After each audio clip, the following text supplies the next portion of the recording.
So we recently did some inspection on my RB25 powered S14 to find that the rod bearing on cylinder number 6 had spun. So today we're gonna pull the engine out of my 240, and once it's out, we're gonna completely disassemble it to try to figure out what went wrong and get a game plan together for rebuilding it. What we can reuse, what needs fixed, what needs replaced. It's gonna be a big day.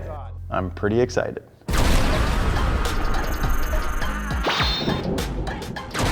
Thanks to Capes for sponsoring today's video. It's April, which means it's officially tax season. And if there's one thing I love more than legs, it's a big refund from Uncle Sam, whoever that is. Hi, Mr. Uncle Jerry?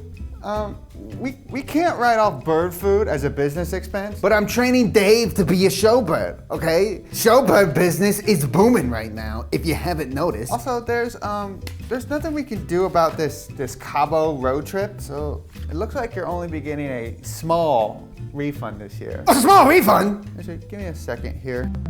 Oh, do I wish I had had the yank out. If only I wasn't one of the 2 out of 3 guys to experience some sort of male pattern baldness by the time I was 35. I should have used Keats. They make it easy by having hair loss consultations online with real doctors. Then they'll ship you your hair loss medication directly to your door every 3 months. When you're ready to start your treatment, head on over to keeps.com/moneypit to get 50% off your first order. Mr. Uncle Jerry, hi. It looks like there was actually a mistake. You're gonna actually owe taxes this year. Mr. Uncle Jerry? Get in the car, Dave. We gotta get out of here.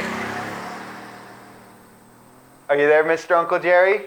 All right, so we've been over how to pull an engine on this show, but in case you missed that one, we'll recap real quick. It's really not that hard, and it's pretty similar for all engines. The first thing I'm gonna do is drain all my fluids. Oil's already drained, so we got coolant, trans fluid, fuel, power steering fluid, that kind of thing. Then I'll start disconnecting the big stuff, like drive shaft, exhaust, to anything else that connects the engine to the car. And then once all that's done, it's pretty much time to hook the crane to the engine, pop off the engine and trans mounts, and pick this thing out of here. Now, it is a pretty long engine and trans setup, and I'm gonna try to get them out together. The engine bay is not that long. There is a chance we might struggle with this a little bit, but that's okay. That's how this stuff goes. And there's really only one way to find out, and that's to get into it. So I say we get cracking. Forgot to mention, I'm also gonna take off the hood to give me a little bit more room to get this thing in and out. And I'm gonna take off at least the front bumper just to give me a little more access to some of this front stuff, and so I don't damage it. Kinda wanna keep it in as good a shape as it's in. Might make a mess here, but you know, you gotta crack a few eggs to make an omelet. I'm gonna do my best. I'm not gonna spill a drop.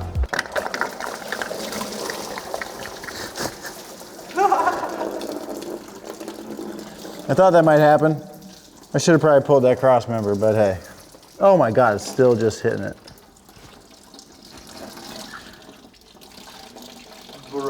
Didn't spill a drop. The way she goes, boys. All right, now it's time to drain the transmission fluid, and I think we're gonna have a little better luck keeping this clean than the coolant. So it's always a good idea when you crack a drain plug like on a transmission to also crack the fill plug before you actually drain the fluid, but that just proves that you can open it and actually refill it. Clean. Yeah, some clean stuff, boy. Gee whiz. All right, now with the drive shaft out and the transmission drained, we'll disconnect the downpipe from the rest of the exhaust. All right, we got our downpipe disconnected, got the exhaust supported. Back to the top. I guess I should have known that was coming.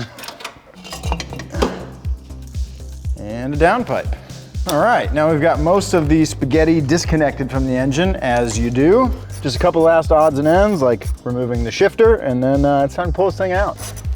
Ball end Allens are really handy. A lot of times Allens can be hard to get to straight on, which you kind of need to with an Allen, but not with a ball end. You can go as crooked as that, which is pretty nice. The way that's supposed to go. All right, well that's out. I figured we'd get that out of the way just to give me a little bit more room up on the front of the engine because, you know, this thing is pretty long and I'm a little bit worried about my harmonic balancer running into where the radiator was. Okay, everything is out of the way and the engine's ready to come out. So we've got the crane attached, Eddie's down there manning the jack, and while this is not that big of a deal and it's definitely something you can do, it is kind of dangerous. I mean, we're working with probably 600 or 700 pounds here, so you don't want to drop that on your face. So Eddie, watch your face.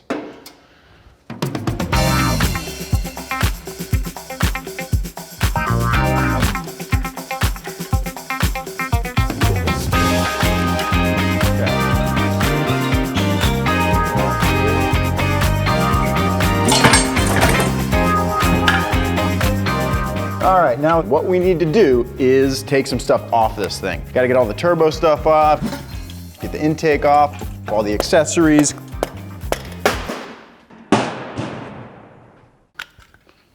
Alternator.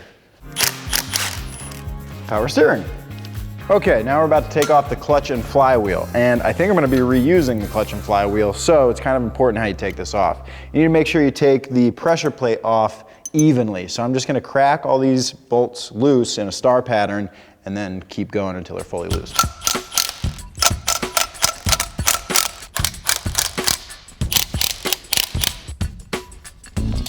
All right, there's a pressure plate and clutch disc. Looks decent, no hot spots. Looks like some reusable stuff here. Time to take the flywheel off. It's just 6 bolts. I'm gonna take them off in a star pattern, as you do.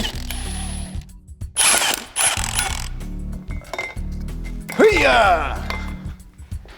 Flywheel. Nice. Nismo. Nice. What you got there?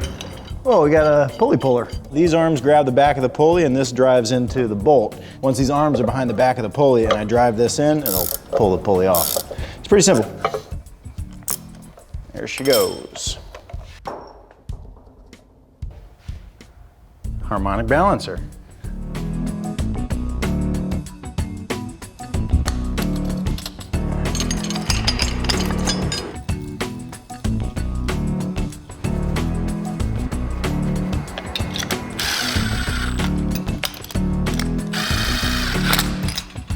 Okay, threw some spark plugs back in to keep some water out of the holes, and now this thing's pretty much ready to clean. Without further ado, let's shine this thing up.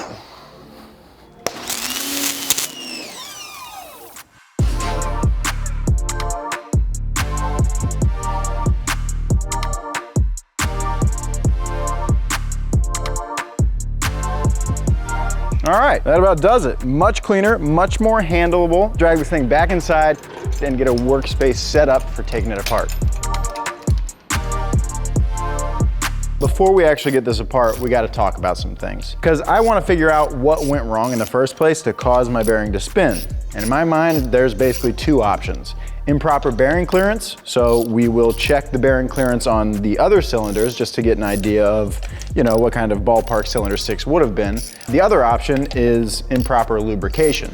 So the biggest issue with the RB's oiling system is that if you're driving hard at sustained high RPMs, these can pump basically all the oil from the sump up into the head, and then it gets stuck there because it doesn't drain back down to the sump well enough. And then you basically have no oil in your sump, your oil pump's picking nothing up, and your bearings don't get the lube they need, and things like bearings spinning happen.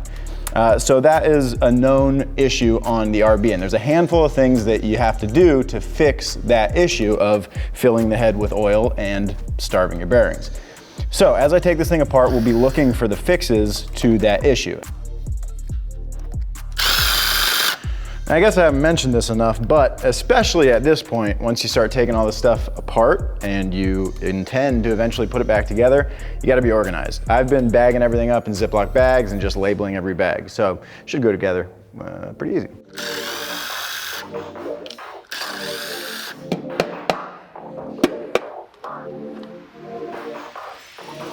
All right, so I wasn't having any valve train issues, so for now, I'm gonna take the head off loaded and just leave it alone, which is actually kind of convenient. The RB, I can put a crescent wrench on my cam and turn this thing, and it will let me access all the head bolts and take the head off with the cams in, so that's kind of convenient. But this has ARP head studs in it, which is great. Those are real strong and good for making power, but the nuts on them are bigger than the stock head bolts, so I can't fit the socket just past these 2 spots on the ends of the cams. So that means I gotta take the cams off.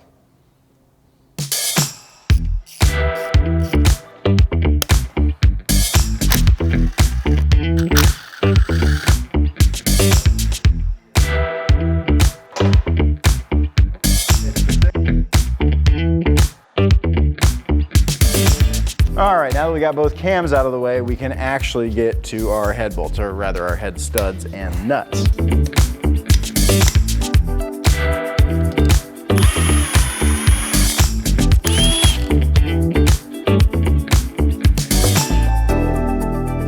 I got it. Whew, there's a head. A long one at that.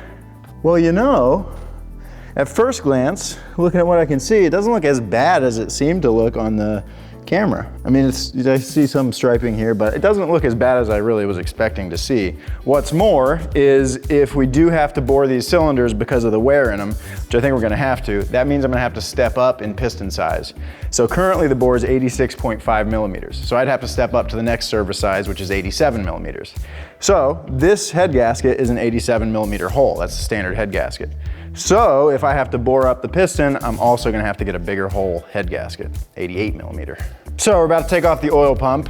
This is an upgraded oil pump, and one of the other oiling issues that RBs have is that the drive for the oil pump mates up with the crankshaft in a way that isn't super good. Yeah, so this here is a spline drive where normally this would be all round with just two flats that made up with two flats in here, which isn't that great. These splines are a lot stronger and a lot better for beating on.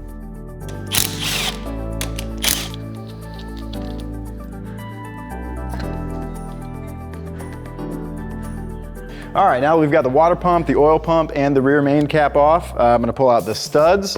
Then I'm gonna flip this thing around. We'll remove our connecting bolt hardware and drop the pistons and connecting rods out. Woohoo! So this is the one that the bearing spun in. You can see how much wear there is there where there should be none.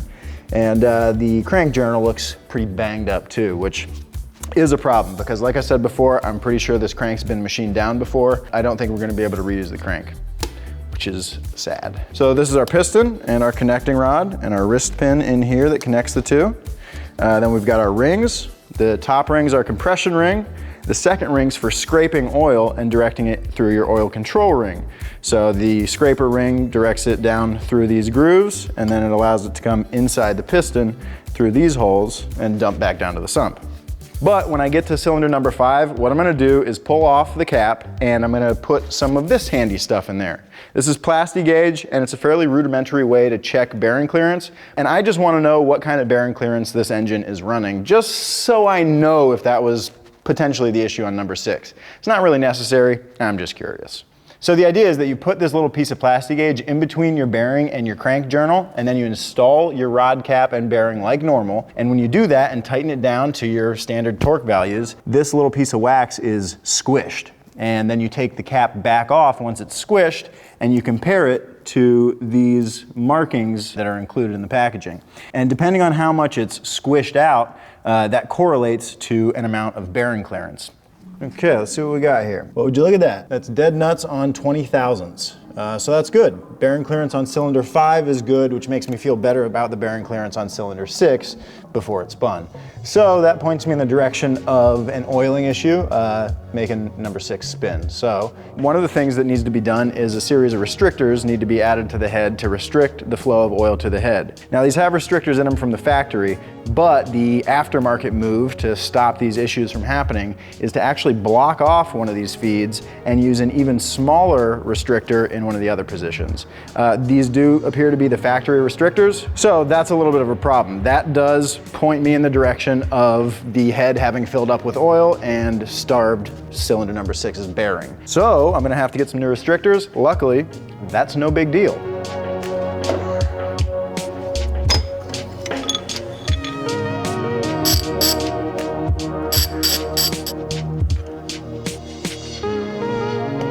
Not the worst. I mean, these are race bearings, which do wear faster than standard OEM bearings. So it's definitely not uncommon to see that kind of stuff, but this engine was only built, to my knowledge, about 2,000 or 3,000 miles ago, so it's not great.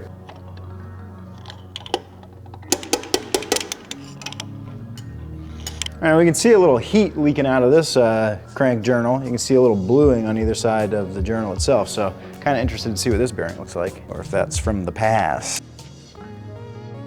So I'm assuming this doesn't look any worse than the rest. I'm assuming that this heat, whatever happened to this crank, probably another spun bearing that forced the previous owner to machine the journals down, which again is the reason I'm not gonna be able to reuse this crank. I guess that heat was from her past life.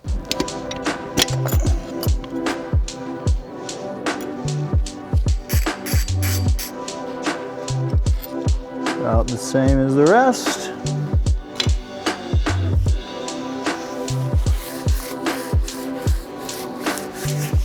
The last one, the first one.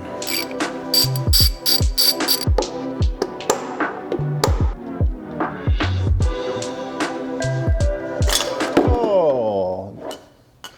Well, you're always gonna drop one.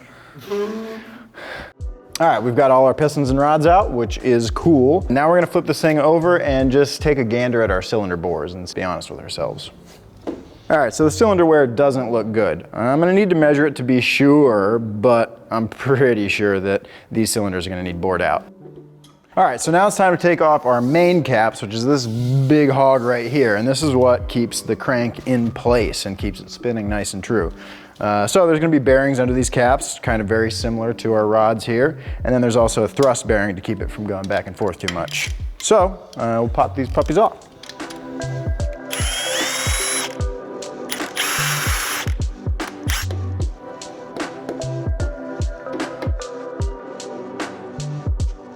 All right, here's our main cap girdly boy, and then you can see our thrust bearing in here, which this determines the end play of the crank or how much it can smack back and forth. You don't want much, but there should be a touch. Let's take a look at some of these main bearings. Well, that doesn't look hot. I mean, it kind of looks like it did get hot. Doesn't look good. Jesus. I mean, that looks like a problem waiting to happen, so I guess it's a good thing that cylinder 6 went. And man, oh man, when you look at that, this bearing has just a straight up groove cut in it. I don't think that's supposed to be there. Okay, that's all the caps. Now we can yank the crank out. All right, so I'm gonna yank the oil squirters out of here, and then that'll pretty much be an empty block. And then from there, to verify that this block is gonna be usable, is measure these bearing journals. All right, so we're ready to measure our crank journals. Now, to do that, we need to take some very specific and accurate measurements. So I've got some stuff set up and we're gonna talk a little bit about it. Now, the first most important thing that you need for this is like the factory service manual, so you know what measurements you're looking for. So I have that, I found it online, that's great. So I've got my specs written down right here. So basically the upper limit of what's acceptable in terms of our measurement on the crank journals is 2.3098 inches. That's all the way to the 10,000ths of an inch. So what we need to do is basically set this micrometer up to 2.3098, and then we'll take this bore gauge and set that up off of this. Then once we have the bore gauge set up to this measurement, we can take the bore gauge over to our bores and gauge them.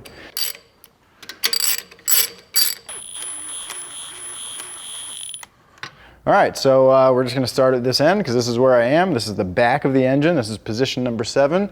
I've got all my stuff written down, so I'm ready to write down my measurements. I guess I could bring that notepad over here. That'd be cool. But let's see what number 1 looks like. Basically what we're doing here is looking for the lowest number that we ever hit before we start going back to big. So we are 2 10,000ths under our ultimate spec. That's good, it's in spec. Not by a whole lot, but it is in spec. Position 7 minus 0.0002. Okay, and so then that's from this number, 2.3098, so we've got a 2.3096 bore right there, which is close to being out of spec, but it's in spec. So that's cool with me. Let's keep going. See if we find one that's not looking so hot. Ooh, 610. All right, so we'll call that 6 10,000ths under our spec. 2 10,000ths, smaller than spec. Okay, so I just measured 6 of my 7 main cap journals and they all came in within spec, so that's great. But the trouble is that my main caps are obviously one big piece here and I can't get to the center one with my bore gauge from either end. It'd be one thing if they were individual, but as one, I really can't measure that center one. So I'm gonna assume, based on the rest of them, that the center one's probably all right too, so I'm gonna proceed like this is a usable block. But when this does end up at a machine shop, I'll have them check it, just to make sure. Now I'm gonna flip this thing around and we're gonna check the top of the block for warpage real quick. Christ. What a boat anchor. These things are heavy. Okay, so basically what we're talking about here is if there's any warpage to the top of this surface. This is the top of the block. So we do want this to be super straight and flat. So in terms of flatness at the top of the deck, there is a spec for that. So the limit is 0.1 millimeter, so 1/10 of a millimeter. All right, so to do this, you wanna make sure the top of your block is very clean and free of gasket material or debris. So I'm just gonna put my straight edge on top of this unit in a few different ways and try to put my feeler gauge at 4/1000 of an inch or 0.102 of a millimeter. And if I can slip that under anywhere, then we might be warped.